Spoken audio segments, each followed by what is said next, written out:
जैसे हम ऑनर आ गए तो हमारा जो डिस्कशन था जी नाजरीन, एक बड़ा मज़े का डिस्कशन था, ये रेटिंग्स और चैनल्स और एडवर्टिजमेंट्स। और यहाँ एक बहन बैठी हैं और उन्होंने कहा कि मीडिया जो है उसको आवाम तक अच्छी चीज़ें पहुँचानी चाहिए।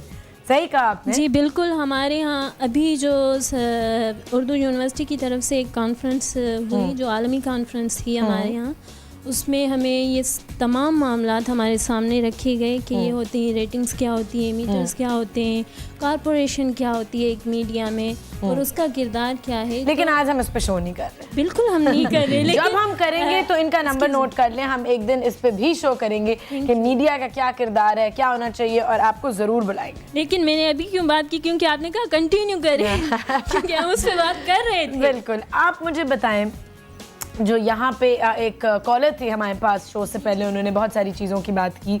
आप में से इन कौन से इश्यूज़ से अफेक्ट हो रही हैं और चाहती हैं कि जी इस पे सबसे पहले काम होना चाहिए?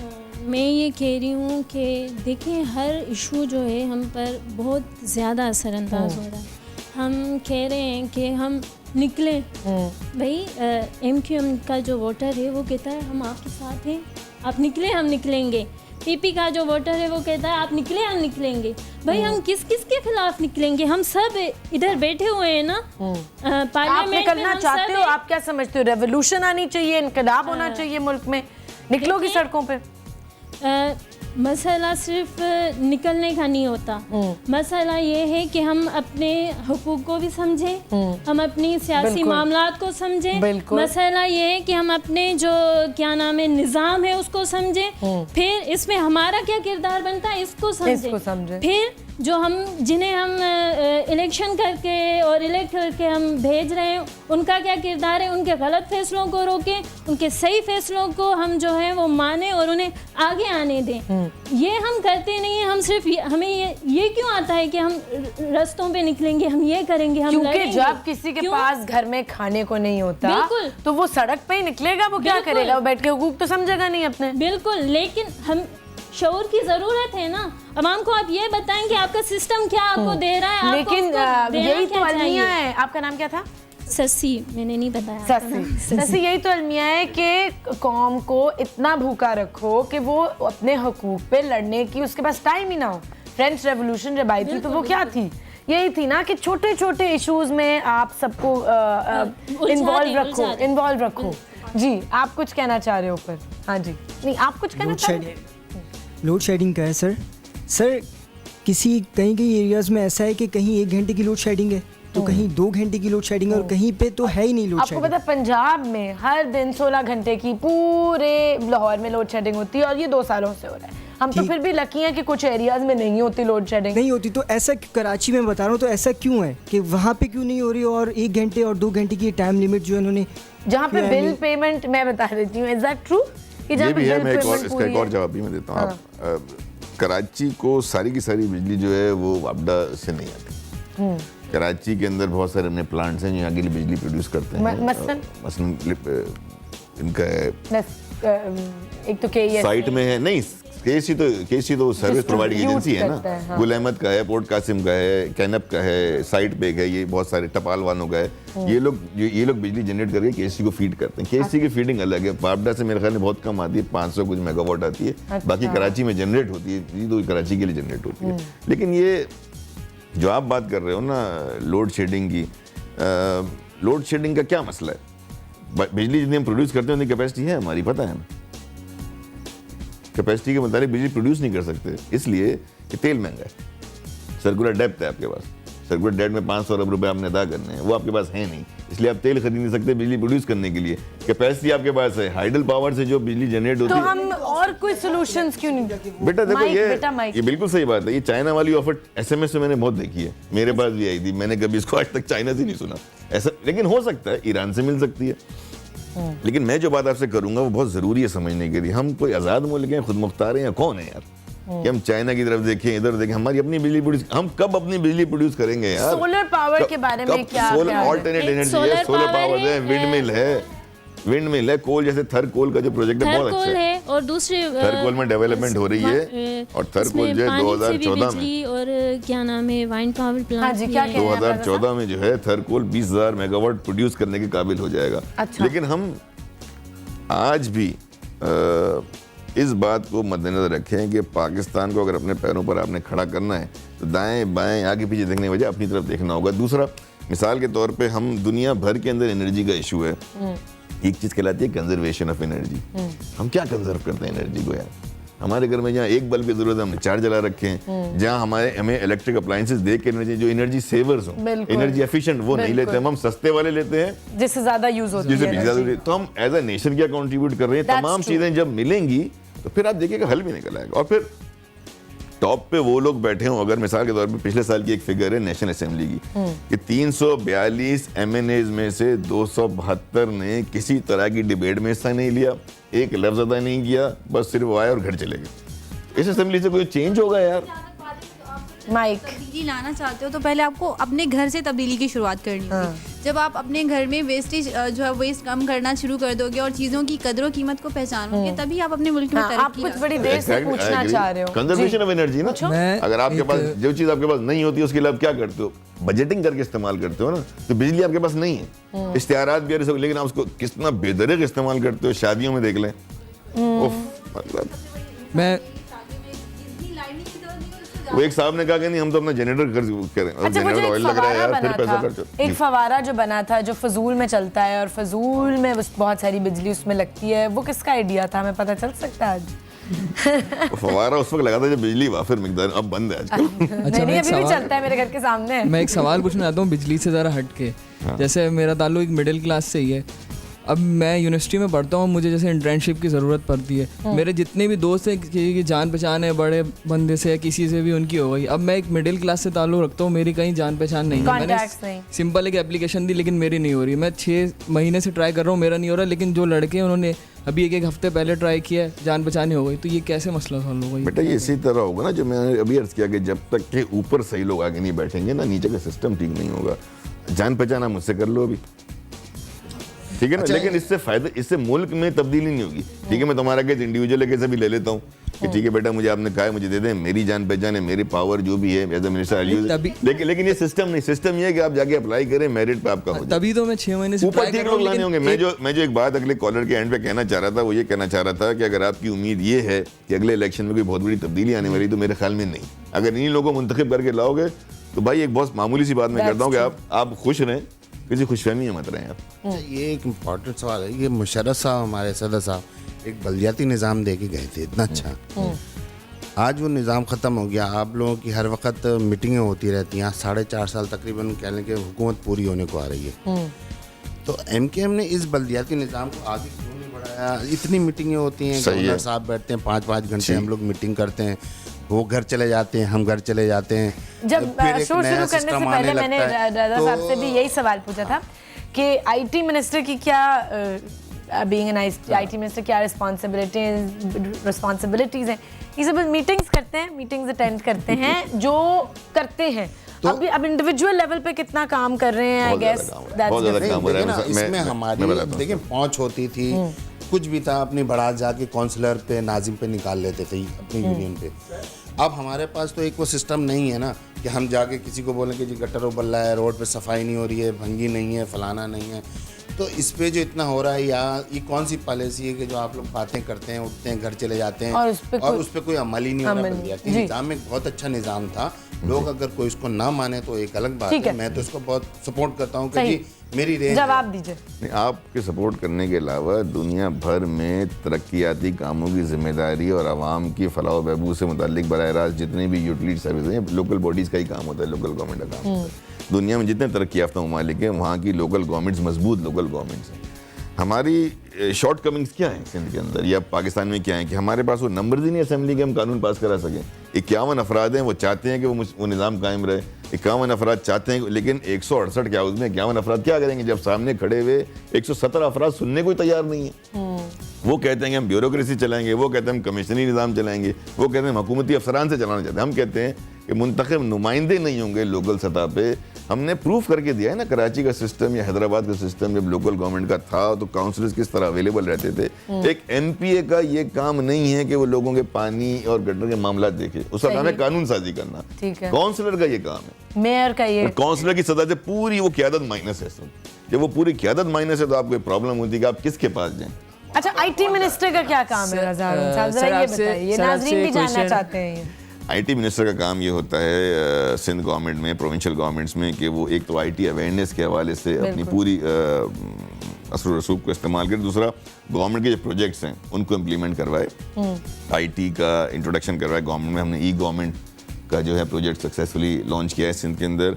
ई हॉस्पिटल है, सिविल हॉस्पिटल है। ई हॉस्पिटल आप जाएं तो आपको पर्ची नहीं होगी, कंप्यूटराइज सारा सिस्टम है, कोई फाइल नहीं होती, सब कंप्यूटर डिजिटल आपका चल रहा है। वीडियो कॉन्फ्रेंस सिस्टम पूरे सिंध में लग चुका है, नादरा का सिस्टम है, ये भी हमने करके डोमिसाइल पीआरसी करने जा रहे हैं। सही, IT Arfa Karim IT media city बनने जा रही है कराची में 200 एकड़ पर। जीआईएस सिस्टम बनने जा रहा है जो हम देने वाले हैं सिंध को। बायोमेट्रिक सिस्टम लग गया है हाजिरी के लिए। बहुत सारा काम आईटी के मैदान में हमने किया है और वी आर प्राउड। हमने 11,000 जॉबलेस ग्रेजुएट्स को स्टाइपेंड्स पे, मैं इसी पे आ रही थी कि आईटी के सेक्टर के अंदर क्या आप रोजगार प्रोवाइड कर रहे हैं, जॉब्स प्रोवाइड कर रहे हैं? आईटी के सेक्टर में गवर्नमेंट के पास तो इतनी जॉब्स नहीं है, क्योंकि आईटी के सिर्फ प्रोजेक्ट्स होते हैं। जो प्रोजेक्ट्स लॉन्च होते हैं, जो प्रोजेक्ट्स के अंदर इन्वॉल्व हो सकते हैं, प्रोजेक्ट ड्यूरेशन के अंदर जो है वो उनकी जॉब्स वगैरह होती हैं। प्रोजेक्ट ड्यूरेशन के बाद जाहिर है वो जॉब्स खत्म हो जाती हैं। लेकिन आईटी की इंडस्ट्री, आईटी बेसिकली अब आईसीटी है, टेलीकम्युनिकेशन के साथ, और सबसे फास्टेस्ट ग्रोइंग इंडस्ट्री पाकिस्तान में यही है पूरी दुनिया में। So much opportunity. लेकिन प्रॉब्लम है कि बस इसके अंदर के certification is not very important in IT. Your experience, your skills, your competency is very important. कि आप सर्टिफिकेशन के साथ साथ आपका एक्सपीरियंस क्या है। और सबसे ज़्यादा फास्टेस्ट ग्रोइंग अगर कोई कैरियर है इस वक्त, अगर आप लोग ज्वाइन करोगे तो वो टेलीकम्युनिकेशन। आप लोगों में से कोई इंटरेस्टेड है टेलीकम्युनिकेशन या आईटी की? सर, मैं खुद एक आईटी स्टूडेंट हूँ। अच्छा, मैं ये पूछना चाह रहा हूँ कि अभी जो बजट आप लोगों ने अनाउंस किया है उसमें आईटी को इतना कम क्यों दिया है, जबकि आगे जाके तो सिर्फ हम लोग का आईटी का ही काम है। अगर आप देखें एडवांस, अगर आप जितनी पूरी दुनिया 4.6 बिलियन रुपए है सिंध का बजट। पिछले साल था 1.कुछ, ये तो बहुत मैसिव इंक्रीज है। बट डू यू थिंक ये काफी है? नहीं, काफी तो कुछ भी नहीं। तो मुझे तो 15 अरब दे दे, पिछले कब मैं खर्च कर दूं। क्योंकि सर आपने लियारी को 50 पॉइंट समथिंग कुछ दिया है, ठीक है। लियारी के इतना वो नहीं। अब आपको अगर देखा है तो आप आईटी पे जिस तरह आपने 4 पॉइंट कुछ आप बोल रहे हैं, उसमें इतना तो कोई फायदा नहीं है कि हमारा आगे सारा काम आईटी पे ही। आपको तो क्या काम समझ रहे हो, क्या समझ रहे हो, गवर्नमेंट क्या करेगी? कौन से प्रोजेक्ट तुम्हारे जहन में, बताओ सर। प्रोजेक्ट तो क्या बहुत सारे, क्या चाहते हो? हाँ, बताओ ना क्या चाहते हो? प्रोजेक्ट चलो डिस्कस करते हैं ना, कि यहाँ से हेल्दी डिस्कशन लेके जाएंगे। तुम जो प्रोजेक्ट बताओगे मैं उसको करूँगा। बोलो। सर, प्रोजेक्ट्स आपके यही होते हैं कि आईटी में हम लोग ज़्यादा से ज़्यादा पेपर वर्क ख़त्म करना चाहते हैं कि सब चीज़ें कंप्यूटराइज हो, ताकि उसमें ई गवर्नमेंट का है ना, वो तो चल रहा है। तो ये तो मैं तो बता रहा हूँ, नया बजट जो है ज्यादातर चीजें कंप्यूटराइज्ड ई गवर्नमेंट ऑलरेडी चल रहा है, प्रोजेक्ट रनिंग प्रोजेक्ट, तो उस कॉस्ट में कितने लोगों के पास कंप्यूटर है घरों में? कितने पुलिस लोग को कर दिया इस्तेमाल पूरा कर यार। सकते हैं? ई पुलिस का सिस्टम दे दिया, तमाम सिंध के थाने, प्रिजन, ये तमाम कंप्यूटराइज हो चुके हैं। 15 का कॉल सेंटर कंप्यूटराइज है, ट्रैफिक मैनेजमेंट सिस्टम लग चुका है। एक और आइडिया है कि जैसे आप लोग वोटिंग जो करते हैं, अगर वो हम इस पे ई पे रखें तो वो ज़्यादा अच्छा ही रहेगा। मैं तो बड़ा तैयार हूँ, पूछ लो वहाँ इंटीरियर में जागीरदारों वडेरों से, उनको कितना सूट करता है। अच्छा, ये कॉल लेते हैं। नजम बड़ी देर से होल्ड कर रहे हैं। मैं तो समझता हूँ सबसे अच्छा हो जाएगा कि हमारा डिस्कशन इतना गर्म था कि हम नहीं ले सके। जी नजम, अस्सलाम वालेकुम। कॉल गई? चलें जी, हाँ जी, कंटिन्यू करें आप। सर, मेरा ये सवाल है कि आजकल के दौर में यहाँ पर लोगों के लिए दो वक्त की रोज़ी कमाना बहुत मुश्किल है, और कराची की इतनी सारी मार्केट्स में भत्ता लिया जाता है। कराची से सर इतने लोगों का कारोबार बंद हो गया। मैं भी पूछना चाह रही थी, लेकिन अच्छी बात है, कारोबार इतना बंद हो गया है, बहुत से लोग अपना बिजनेस कहीं और ट्रांसफ़र कर रहे हैं। ये जो बैकबोन कराची पाकिस्तान का ये शहर है, इससे इतना बिजनेस जा चुका है बाहर, कहीं और लोग ट्रांसफ़र कर रहे हैं। आप रिप्रेजेंट करते हैं कराची की सबसे बड़ी जमात को, और तो आप इस सिलसिले में क्या कर रहे हैं? मतलब इसके खिलाफ आप लोगों की क्या पॉलिसी, किस तरह से इसको रोका जा सकता है? हाँ, भत्ताखोरी का इल्जाम देखिए, हमने इसमें सच्ची बात है कि एक वक्त था कि ये बहुत माइक। हाँ, अभी ये कल हमारे कायदे तहरीक अल्ताफ भाई ने भी कहा था कि मैं जो है वो बता दूंगा ये सियासी लोग जो भत्ताखोरी में मुलविस हैं कि मैं नाम ले दूंगा या ये कर दूंगा। देखिए इससे क्यों नहीं बताते हैं, ये हमारे कराची के मफाद की बात है। आप बता दें नहीं, वो तो सही है, मतलब उसमें आप मेंशन तो करें ताकि किसी का नाम नहीं ले सकते ना, बहुत सारी एविडेंस दिए बगैर किसी को तो इस चीज़ का सबूत है। देखें जो कराची में इस वक्त मारा मारी हो रही है, कोई दिन ऐसा नहीं गुजरता कि कराची की रोड के ऊपर गाड़ियाँ ना जल रही हों, कत्ल ना हो रहे हों, हर वक्त का एक हंगामा बरपा रहता है। तो कम से कम इस चीज़ को ख़त्म करने के लिए एक हमारे पास हम मुत्तहदा की तरफ देखते हैं। कराची की ये 2.5 करोड़ की आवाम जो है सिर्फ मुत्तहदा को देख रही है। तो इसका मकसद ये हुआ कि जब हम आपकी तरफ देख रहे हैं तो आपसे उम्मीद भी लगा के बैठे हैं कि इस मामले को हल करें। अगर सवाल मुख्तसर कर लेना, मैं समझ गया, पूरा गेम मेरे समझ आ गया। वो मसला ये है भाई कि जिस हिसाब से हमारी जिम्मेदारियां हैं ना, रिस्पॉन्सिबिलिटी बहुत है, बिल्कुल है। कराची के MNAs, MPs, senators, mayors, MKM के इख्तियारात कितने? पुलिस का महकमा मैं तो नहीं चला रहा, रेंजर्स मेरे अंडर तो नहीं है, चीफ मिनिस्टर मैं नहीं हूँ सूबे का। अब लॉ एंड ऑर्डर की सिचुएशन के अंदर जब भी ऐसी हालात हुए हैं और तमाम जमातें बैठी हैं, हमने लिख कर तक दिया 6 अगस्त 2010 को हमने प्राइम मिनिस्टर साहब की मौजूदगी में, वज़ीर दाखिला वफाकी, सूबाई चीफ मिनिस्टर सब बैठे, हमने लिख करके दिया, तमाम जमातों ने साइन किए, MKM की तरफ से मेरे साइन है उस पर कि जी हमने फुल इख्तियारात दिए अथॉरिटीज़ को कि आप जाएँ, आप एक्शन लें, लॉ एंड ऑर्डर दुरुस्त करें, जो जिस पार्टी से ताल्लुक़ रखता हो विदाउट हिंड्रेंस आप उसको अरेस्ट करें। अब उसके बाद अगर पुलिस और रेंजर या दीगर जमातें जो इदारे हैं जिनका काम है बुनियादी रियासत का कि वो जानो माल का तहफ़्फ़ुज़ फराहम करें, अगर उसमें नाकाम हो रही हैं तो हमें रीथिंक करना चाहिए। नंबर 2 बात यह है कि जी इल्ज़ाम लगता है MKM के ऊपर भत्ता कितना ले लेगी MKM, मतलब क्या कर लेगी? मैं वजीर बैठा हूँ ना, मैंने भी बताया 4.6 अरब रुपए तो मेरा बजट है। मुस्तफ़ा कमाल साहब यहाँ के मेयर गए, अरबों रुपए का उनका बजट था, गवर्नर बैठा हुआ है हमारा। अच्छा लेकिन ये एक्चुअली लोगों ने फेस किया है तो वो मैं उसी को काउंटर जवाब दे रहा हूँ। मैं एक बात बता रहा हूँ कि हम सब इतने सारे लोग बैठे हैं पावरफुल, हमारे 12 मिनिस्टर और हैं, बड़ी बड़ी मिनिस्ट्री हमारे पास हैं। अगर हमने पैसा ही लेना हो यार तो मैं आपसे 150 रुपए लूंगा यार।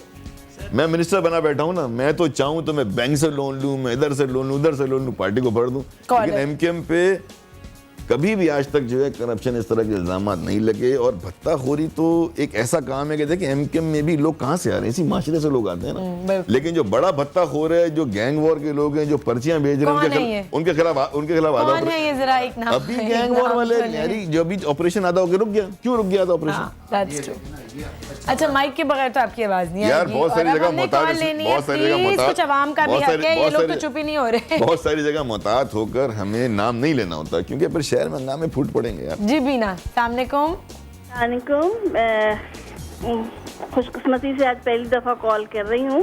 तो देखिए खुशकिस्मती से मैंने इनको चुप करा के आपकी कॉल ले ली है अपनी ऑडियंस को। बस रजा साहब बड़ी होप है हमारी। हाँ जी बिल्कुल, उनसे बात करनी थी मुझे। जी जी बीना कीजिए। आवाज आ रही है बहन, बोले। जी बिल्कुल आ रही है। लोड शेडिंग और पानी बिजली ये सब तो एक तरफ, लेकिन मुझे ये बताएं जब सुबह मेरे बच्चे घर से निकलते हैं मुझे ये नहीं मालूम होता कि वो शाम को कैसे वापस आएंगे। बिल्कुल, हम सब अपने बारे में भी यही सोचते हैं। होता जा हो रहा है मुसलसल।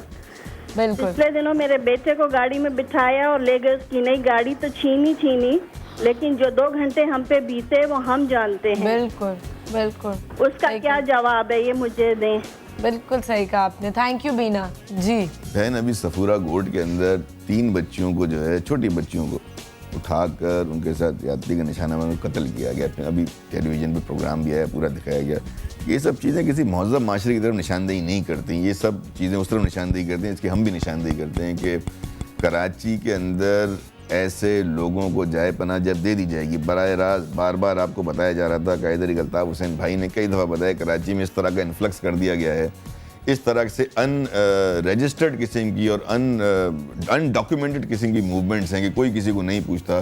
कितने लोग कराची के हैं जो ये काम कर रहे हैं। कराची के लोग तो अपने शहर को, मैंने कहा ना, नहीं ख़राब करेंगे, क्यों अमन ख़राब करेंगे। लोग यकीनन बाहर से आए हुए लोग हैं, पाकिस्तान से नफ़रत करने वाले लोग हैं, वरना कराची जैसा शहर जो मुल्क का 70% रेवेन्यू जनरेट करता है, अगर ये चोक हो गया, अगर इसमें लोगों का हाल ये है जो मेरा आपका, मैं खुद घर से सुबह निकलता हूँ तो बहुत सी चीज़ें पढ़कर ही निकलता हूँ, अगर हमारा ये हाल हो गया है, कराची का ये हाल हो गया, तो अल्टीमेटली नुकसान सिर्फ कराची का नहीं होने वाला, पाकिस्तान का होगा। इसके लिए जरूरत बुनियादी तब्दीलियों की है ना, ये कॉस्मेटिक से नहीं होने वाला। नहीं तो आप लोग क्या इसके लिए एफर्ट्स कर रहे हैं, क्या स्टेप्स ले रहे हैं कि बेसिक प्रॉब्लम तो अभी हमें, चले वो सही कह रही हैं, लोड शेडिंग ये वो, हमें तो अपनी जान की सिक्योरिटी नहीं है, तो उसके लिए क्या हो रहा है? एग्जैक्ट यही तो मैं बता रहा हूँ कि जान की सिक्योरिटी के लिए एज अ सियासी पार्टी हम क्या कर सकते हैं, एज अ पॉलिटिकल पार्टी हम लोगों में जा सकते हैं। एमकेएम के कौन सा एमपी एमएनए जो है वो सड़क पर नहीं होता, कभी हंगामे में कोई भी मसला हम सड़क पर होते हैं। कौन सा एमएनए एमपी है जो इंतजामिया के साथ ताउन नहीं कर दिया, और कौन सी पार्टी जो है वो ये नहीं चाहती कि इंतजामिया अपना रोल अदा करे, शहर में अमन बहाल करे। और ये काम तो बेसिकली सियासी पार्टियों का नहीं है, सियासी पार्टियों का काम तो प्रीचिंग है, तबलीग है, लोगों को जाकर अपना मिशन बताना है, पॉलिसीज बताना है। तो जब इतने लोग इसके अगेंस्ट काम कर रहे हैं तो जीत उनकी क्यों हो रही है? तो कमजोरी है रियासत के इदारों की। यही तो मैंने आपसे कहा था कि जब रियासत के वो इदारे जिनका काम है कानून नाफिज करना, और उनकी बुनियादी जिम्मेदारी ही यही है कि आम शहरी का जान माल का तहफ़्फ़ुज़ फराहम करना, अगर मेरा घर से निकलते हुए और इनका घर से निकलते हुए, और जैसा खातून बता रही थी अपने बच्चे को बाहर, अगर उनका ये हाल है तो रियासत नाकाम हो रही है, पॉलिटिकल पार्टी नहीं नाकाम हो रही, रियासत नाकाम हो रही है। और कौन रोक रहा है? हम तो नहीं रोक रहे। Nobody is stopping them to go and take action. तो why can't you, जब आप लोगों का इतना स्ट्रॉन्ग होल्ड है, जब आप लोग रिप्रेजेंट करते हो इस ज्यादातर आबादी को, ब्रेक भी आ गई है जी फिर से ओहो, तो मतलब लेकिन जैसे आप ब्रेक को नहीं रोक सकते ना, जैसे आप ब्रेक को नहीं रोक पा रही हैं, मजबूरी है, ऊपर से ऑर्डर है, ये भी कहीं और से हो रहा है। ब्रेक आ गई है भाई, मैं क्या करूं, ब्रेक में बात कर लेना। चलें जी ब्रेक लेते हैं, ब्रेक से वापस आएंगे तो अपनी गुफ्तगू जारी रखेंगे। टेक अ ब्रेक, ये वक्त है।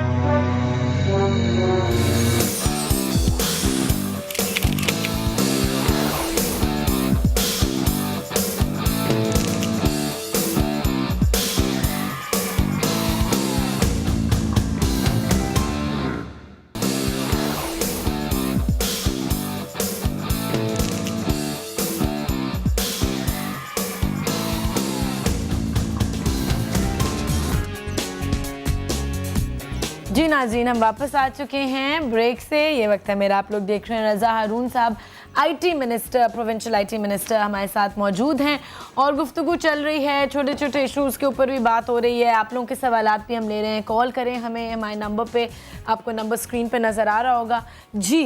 कुछ नई नौजवानों ने, कुछ नई खवातीन ने बल्कि हमें ज्वाइन किया है और माइक ज़रा ऊपर भेज दिया जाइए। आप कुछ पूछना चाह रहे हो पहले? अच्छा जी, पूछो। अस्सलाम वालेकुम रज़ा भाई। सर मेरा नाम अज़हर है, ठीक है, और सर मैं अपने बात की आगाज़ एक शेर से करना चाहूँगा कि सर क्या कहते हैं कि वो कि सर कि एक अमन की फाख्ता कहाँ उड़ चली है कि अब कराची मुंतज़िर है तुम्हारा। ठीक है कि सर देखिए, जी सर उसके बाद मैं कहना चाहूँगा कि सर देखिए यहाँ पर कोई परमानेंट कोई यहाँ पर लॉ एंड ऑर्डर मेंटेन नहीं। काफ़ी लंबी गुफ्तगू हुई है, आप अभी आए हो ना, ये प्रोग्राम में रिपीट करूंगा मैं 3-4 दफा से सर। एक मेरा कुछ और हवाले से सवाल है। बोलो सर। लॉ एंड ऑर्डर के हवाले सर यहाँ पर देखें कि रोजगार का मसला भी है। बेटा सारी चीज़ें हमने बड़ी तभी डिटेल में गुफ्तगू की है फर्स्ट पार्ट में ना, आप चाहो तो मैं दोबारा जवाब दे दूंगा, मुझे कोई हर्ज नहीं है। वो यही प्रॉब्लम है जो बता रही थी ना कि इस पर बड़ी लंबी गुफ्तगू है, रोजगार क्यों नहीं है, लॉ एंड ऑर्डर की सिचुएशन है और एमकेएम क्या कर रही है, सबसे बड़ी जमात होते हुए एमकेएम का तो फर्ज बनता है। अभी बड़ी तफसील में पूरी तकरीर जारी है मैंने दोबारा करना पड़ेगा। यही इश्यूज हैं जो सबके हैं। हाँ वही ना, लॉ एंड ऑर्डर सिचुएशन। मैंने वही कहा ना, आप मुझे तो कोई नहीं, मैं दोबारा शुरू हो जाऊंगा। एक जो ये पुराना सवाल है, मगर इसको मैं देखिए, एक वक्त था, एक अभी कुछ वक्त पहले, साल पहले के बाद मेरा सवाल है आपसे यार, छोड़। नहीं मैं रज़ा भाई ऑडियंस में जवाब दे। सुनो मेरी बात भाई, अपने मुल्क के हालात बदलने, मुल्क की सबसे बड़ी खराबी क्या ये बता दो। 64 साल से जो लोग बैठे हैं उन्होंने कुछ चेंज कर दिया तो आगे 64 साल भी चेंज नहीं होगा भाई।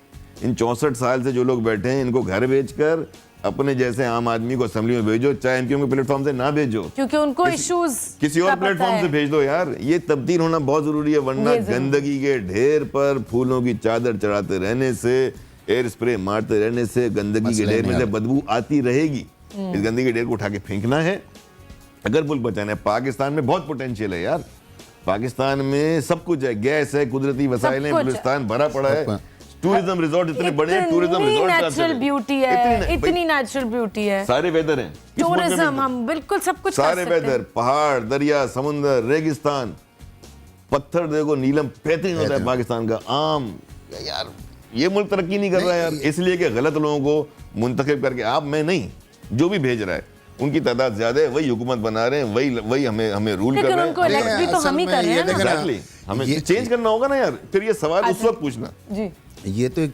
अलग बीच में कोई मसला नहीं, वो तो उन्होंने कहा था कि बात करते हैं। मिडिल क्लास का रूल नहीं आएगा, मेरे आप जैसे लोग नहीं बैठेंगे ना, नहीं चलेगा भाई। बिल्कुल बात एक आदमी आया था मिडिल क्लास, अल्ताफ भाई, दूसरा मिडिल क्लास उन्होंने सेलेक्ट करके भेजा मुस्तफा कमाल को, प्रूव कर दिया ना यार, सक्सेस मॉडल सामने है ना। अभी देर किस बात की है, मैं इसी पे बात कर रहा था कि करने नहीं दूंगा ना मैं।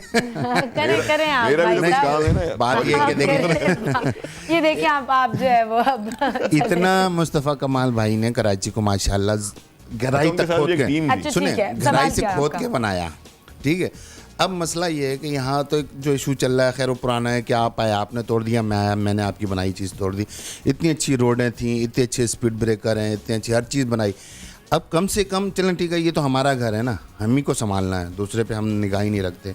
तो बात ये है कि ये जो कुछ पार्क बने हैं, ये रोडें बनी हैं, तो हमारे जो कारकुन हैं जो रोड पे ट्रैफिक संभाल रहे हैं इस वक्त, तो अगर वही हम एक मुत्तहदा उसको ऐसा ज्वाइन कर ले अपने साथ और उसको संभालने के लिए लग जाए, ठीक है जी, इस पार्क को भी संभालें, रोडों को भी देखें। क्यों नहीं भाई, मुझे आप नहीं, मैं कर रहा हूँ, मैंने रोज आके इस जगह को साफ करना, घर के सामने पार्क में पानी डालने से मैं आपको दावत दूं उसकी, क्यों दावत दूं? आप अपने घर के सामने वाले पार्क में जाएं, आप कहें मैंने रोज आके इसको साफ करना है, क्यों नहीं? आप कर लो, ओनरशिप लो, वॉलंटियर करो, जाओ। आप मेरे जाके मोहल्ले में पूछे, मैं तो पूरी रोड साफ करवाता हूँ सबसे, और घर घर में जाके लोगों को इकट्ठा करो, इंडिविजुअल लेवल पे काम करने की जरूरत है। ये देखा ना, उंगलियां से उठती हैं, तो अबे 3 उंगलियां मेरी तरफ है भाई। नहीं मैं तो सबको कहता हूँ कि यार आप शादी हो रही है, आप क्यों अभी रोड बनी, मैंने क्या करना है, होने दो यार शादी।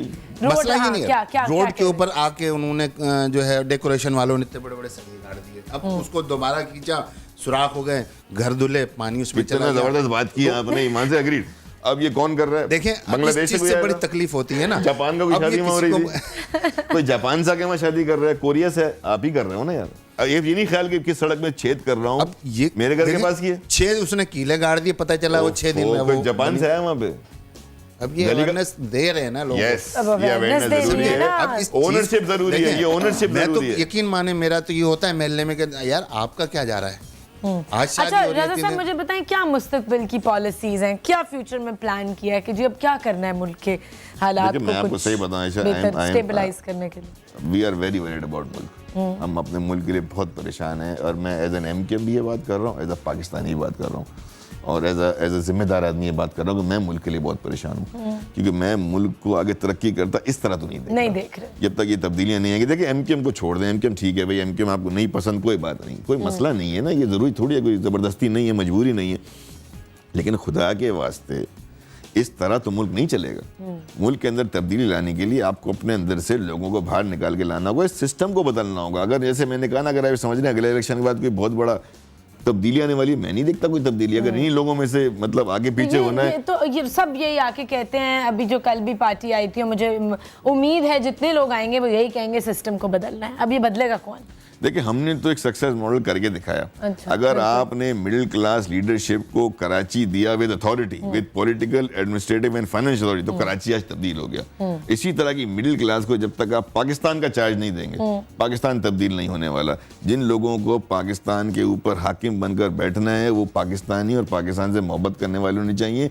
मिलकर भाई, मैंने बस में सफर ही नहीं किया, और मुझे आपने, मैंने रेल में सफर ही नहीं किया, मुझे रेल का वजीर बना दिया, मुझे पता ही नहीं रेल की परेशानियां क्या है। मैं गवर्नमेंट स्कूल में पढ़ा ही नहीं, मैं, मेरे बच्चे पढ़ते इंग्लिश मीडियम, और आप कहते हैं गवर्नमेंट का मिनिस्टर है वो ठीक करेगा, कैसे ठीक करेगा? तो ये तमाम चीजें हमें प्रिंसिपल्स बदलने, रेवोल्यूशन जो बात करती है हमके, कोई खूनी इनकलाब की बात थोड़ी करती है, सोच के इनकलाब की बात करती है। सोच बदलेगी, ये बच्चों की सोच बदलेगी, आगे लोगों की सोच बदलेगी। जब सोच बदलेगी तो फिर अपने वोट की ताकत का अंदाजा होगा। आप लोग किस तरह सोच बदल रहे हैं नौजवानों की या लोगों की? देखिए हम तो जा रहे हैं, हम तो लोगों के पास जाके लोगों को बताते हैं कि एमकेएम की फिलॉसफी क्या है, एमकेएम की सक्सेस स्टोरीज क्या है। मैं बैठा हूँ ना आपके सामने, मैं कोई खानदानी सियासी आदमी तो नहीं हूँ, मेरा बाप मेरी भाई या मेरा कोई वो थोड़ी खानदानी सियासी जिससे मुझे मौका मिल गया। ये इस तरह के लोग चाहिए, इस तरह के अल्ताफ भाई की याद मजबूत करने के लिए हमें वो लोग चाहिए जो नौजवान चाहते हो कि हम आगे हैं। ये जब ग्रुप बनेगा ना पूरे मुल्क के अंदर, देखिए सिंध के अंदर, कराची, हैदराबाद में एमकेएम की ठीक है मेजोरिटी है, पावर है, एमकेएम अपने तौर पर जो अपना असर हो सकती रखती है, लेकिन अगर यही इसी तरह के सिमिलर असर और रसूख पूरे मुल्क में फैल जाएं तो मैं आपको गारंटी देता हूँ कि मुल्क में तब्दीली आ जाएगी। इस पॉइंट पे जी ब्रेक पे फिर से जाना है, ब्रेक से वापस आएंगे और आपके सवाल लेंगे। ये वक्त है मेरा, ब्रेक लीजिए।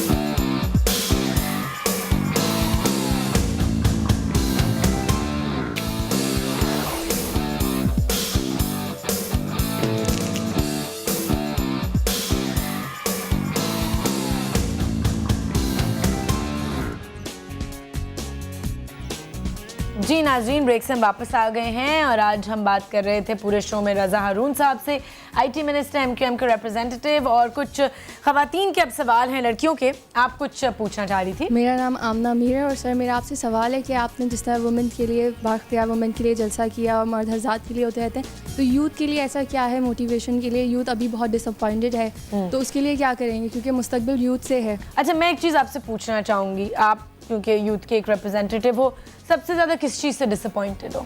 अपने से कि हम जब यूनी वगैरह जाते हैं तो सीएनजी स्ट्राइक्स होती हैं, और अगर हम जा रहे हैं तो हालात ख़राब हैं, तो हम हर तरह से बंदा घर पे बैठ जाता है, फिर कहता है पढ़ने की, फिर क्या टीवी जब देख रहे बाहर हैं, जाए तो हालात इतने ख़राब है कि फिर अपनी परवाह करें या फिर घर वालों की, और फिर बाहर कैसे, या फिर पढ़ाई पे कॉन्सेंट्रेट करें। ठीक है, नहीं, यूथ के लिए हमारे पास बहुत सारे प्रोग्राम हैं। एज अ पॉलिटिकल पार्टी हमारा बाकायदा यूथ विंग है, और मैंने तो शुरू में यही कहा था कि ये वो वाहिद पॉलिटिकल पार्टी जिसने यूथ विंग से जन्म दिया। हमारे तो अल्ताफ़ भाई खुद 24 साल के थे, और तमाम कायदीन हमारे यंग रहे। पाकिस्तान के अंदर तारीख में अगर कोई यंगेस्ट मेयर किसने दिया तो फारूक सत्तार भाई थे, और यंगेस्ट गवर्नर हमने दिया है। ये पार्टी के पास तो यूथ की बहुत सारी मिसालें हैं, इतनी मिसालें कि यूथ की जितनी प्रमोशन हमारी पार्टी में है, मैं समझता हूँ किसी और पार्टी में है नहीं। और यूथ अवेयरनेस के लिए हम एग्जीबिशन कराते हैं सारे साल, साइंस एग्जीबिशन होती हैं, बड़ी बड़ी कॉन्फ्रेंसेज होती हैं। आज के जैसे आईटी का वक्त है, तो हमने पूरे सिंध के अंदर जहाँ जहाँ हमारा सुरसुख से हम करवा सकते थे एज अ पॉलिटिकल पार्टी, हमने साइबर रेवोल्यूशन के नाम से प्रोग्राम करवाए। अब क्या हो रहा है, अब क्या करेंगे? नहीं तो ये तो रेगुलर है हमारे, तो चलते रहते हैं, हर साल चलते रहते हैं। आईटी सेंटर्स कायम कर रहे हैं पॉलिटिकल पार्टी के से, जहाँ पे हम यूथ को बिठाते हैं। इलेक्ट्रॉनिक लाइब्रेरीज हैं, इसका जाल बिछा रहे हैं। यूथ के लिए कैरियर काउंसलिंग का प्रोग्राम है हमारे पास पार्टी के अंदर, यूथ के लिए हर साल बिल्कुल हमारे पास प्रोग्राम है। तो ये किस तरह उसमें हिस्सा ले सकते हैं नौजवान? यूथ विंग हमारा एपीएमएस होगा, वो बाकायदा इस पे वर्क करता है, और हमारा जो मेन बॉडी है एमकेएम हमेशा उनके साथ इन्वॉल्व रहती है। मिनिस्टर्स जाते हैं, इंटेलेक्चुअल्स को बुलाते हैं, कॉन्फ्रेंसेस करवाते हैं, लेक्चर्स करवाते हैं, ताकि तो यूनिवर्सिटीज में जाके क्यों नहीं कुछ होता? यूनिवर्सिटी में तो जो पढ़ाना है उनको वो नहीं पढ़ा रहे, जिनका काम है रोज पढ़ाना, तो हम लोग जाएंगे तो बच्चे आते हैं यूनिवर्सिटी।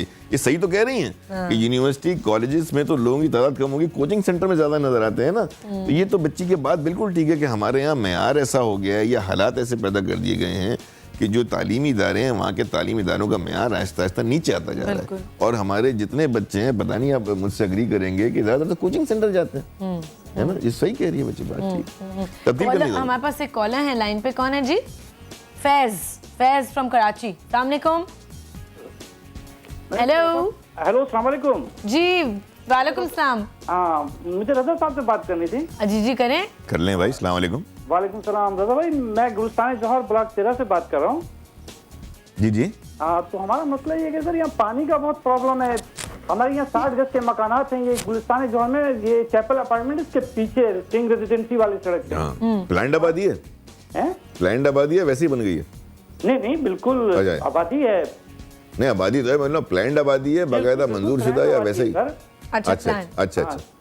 आबादी है। पानी का मसला है सर, टैंकर आ रहा है 1300 रुपए में। बताइए, हम गवर्नमेंट मुलाजिम हैं, हम कहाँ से ये अफोर्ड करेंगे? नहीं, वहाँ जो है लाइनें खींची हुई है। बिल्कुल लाइन खींची हुई है। अरे बड़ा यार, तो मुझे या तो प्रोग्राम में अपना नंबर दे दें, मैं आपसे भी तफसील से मसला सुन लूंगा। ठीक है, आप अपना नंबर फैज साहब यहाँ छोड़ें,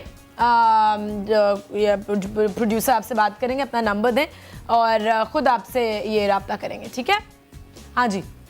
आप कुछ पूछना चाह रही हैं? सवाल है कि जो हर हफ्ते जो सीएनजी की स्ट्राइक होती है, नॉर्मली लोग जो है पब्लिक ट्रांसपोर्ट इस्तेमाल करते हैं, मिडिल क्लास लोग, तो आप इसके लिए क्या कर रहे हैं? सीएनजी स्ट्राइक जो एवरी वीक जो हो जाती है, सीएनजी है ही नहीं, अवेलेबल ही नहीं है। आपको पता है कि लाहौर पंजाब में तो हफ्ते में सिर्फ 3 दिन सीएनजी आपको मिलती है, ये एक नॉर्म है, मिल ही नहीं सकती। उसके अलावा लोगों ने स्केड्यूल्स बनाए होते हैं, आज हमने सीएनजी भरवानी है, फिर 2 दिन नहीं मिलेगी। एक्चुअली जब भी प्लानिंग, एनर्जी प्लानिंग ना हो ना किसी मुल्क के अंदर, हमारे मुल्क का भी थोड़ा बहुत वही हाल है कि आपने इतने ज़्यादा इक्विपमेंट्स, कारखाने और व्हीकल्स सीएनजी पे डाल दी, इतनी आपकी कैपेसिटी नहीं थी।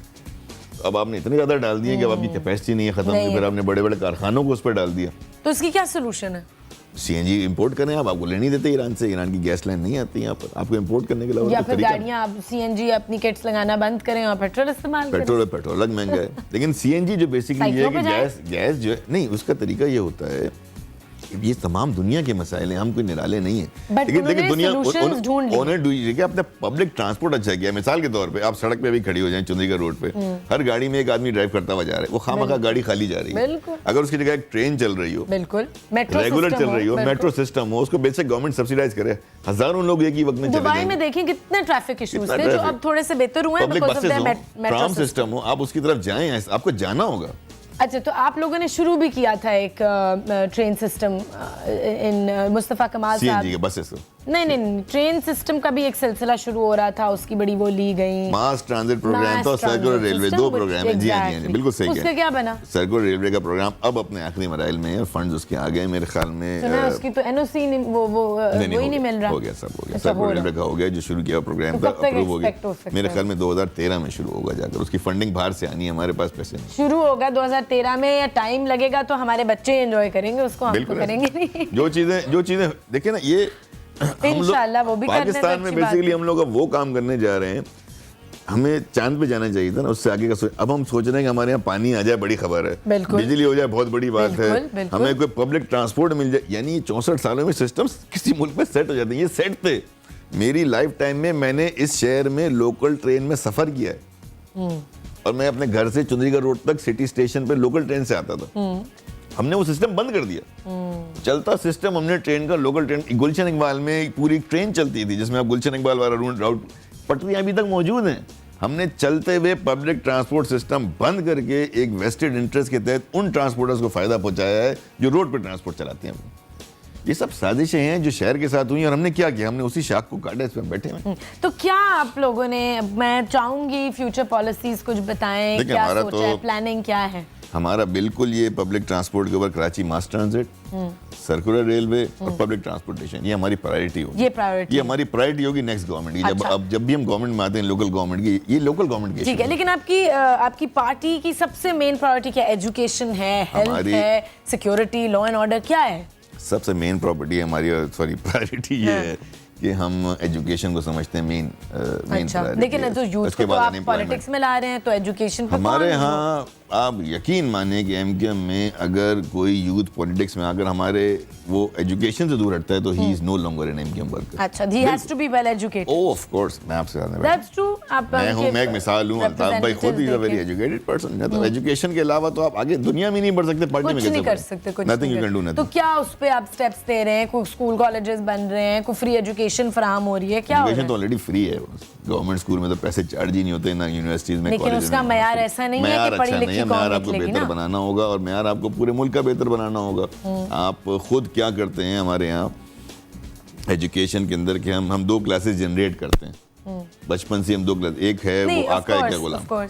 हम खुद ही मास्टर स्लेव के, एक उर्दू स्कूल से पढ़ा जो आ रहा है, उस बेचारे के पास तो अपॉर्चुनिटी नहीं है। नहीं तो आप आइडेंटिफाई कर सकते हैं कोई ऐसे इंस्टीट्यूशन जो सेटअप किए हैं आपकी पार्टी ने, जो बिल्कुल हमारे यहाँ बिल्कुल हमारे स्कूल सेटअप किए हुए हैं, एमकेएम के जो अंदर चलते हैं। यूनिवर्सिटी बना रहे हैं, हम नज़ीर हुसैन यूनिवर्सिटी बना रहे हैं। अच्छा, और वहाँ बहुत बड़ी आईटी का फ्री एजुकेशन है वहाँ पे? फ्री एजुकेशन की। अच्छा, ठीक है। और हमारा सन एकेडमी के नाम से एक स्कूल है, बहुत मशहूर स्कूल है फिल्ड के अंदर ही। अच्छा, वहाँ जाएं, उसको जाके देखें। लेकिन मसला ये है ना कि एक पॉलिटिकल पार्टी पूरे मुल्क के सियासी निज़ाम को, तालीमी निज़ाम को तो बेहतर नहीं बना सकती। बिल्कुल, काम है गवर्नमेंट का। तो गवर्नमेंट लेवल पे जब तक इसके ऊपर तवज्जो नहीं दी जाएगी, इसको प्रायोरिटाइज नहीं किया जाएगा। आपने अपने इंट्रो में एक बात कही थी बजट बताते हुए कि हमारी सिंसेरिटी कहाँ नजर आती है जब हम बजट में क्या मुख्तस कर रहे हैं। अगर हम लेस देन 1% मुख्तस करें हेल्थ के लिए, लेस देन 2% मुख्तस करें जीडीपी का एजुकेशन के लिए, तो हमारी इंटेंशन पता चल गई, आ गई ना सामने। अब आपने आगे क्या डिलीवरी लेनी है। हम तो कहते हैं कि अगर हमारे हाथ में पावर आई, देखें एमकेएम के साथ मसला क्या है कि we are in a coalition government. Coalition government में हमारी सारी पॉलिसी हम आएंगे तो वी हमारा टारगेट ये कि 5% at least has to be spent on education. Okay, you think कि अगर आप लोगों की हुकूमत हो तो सारे मसले सॉल्व हो जाएंगे? I don't know. We'll try our best. You'll try your best. I'm optimistic. But I'm not saying I'm not claim here कि कितने साल लग सकते हैं ना ये मसले सॉल्व होने में? हुकूमत में आप हमें दे दें, हम आपको 1 साल में मसलों का हल देना शुरू कर दें। अच्छा। Within 1 year. Claim MQM ने ये किया है जी। देखिए हमारे पास MQM को अगर हुकूमत मिले तो within 1 year you will see the difference. के डिफरेंस पता चलेंगे, जिसमें आ जाता है आपके health, education, law and and order. Infrastructure. Law and order सबसे पहले। लॉ एंड ऑर्डर ऑटोमेटिक हो जाएगा। 2002 से 2007 तक इस शहर में एमकेएम का होम मिनिस्टर था।